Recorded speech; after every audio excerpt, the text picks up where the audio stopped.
অবৈধ gas cylinder কারবারের পর্দাফাশ করল শিলিগুড়ির ভক্তিনগর থানার police.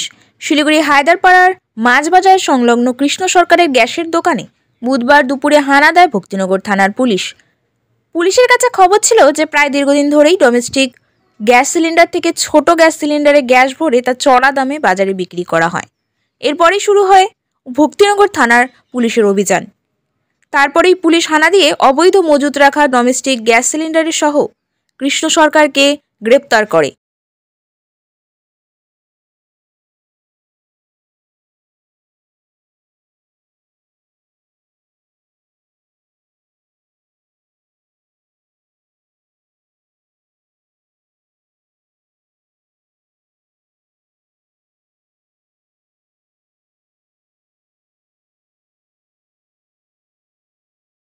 Bureau report, news up daily.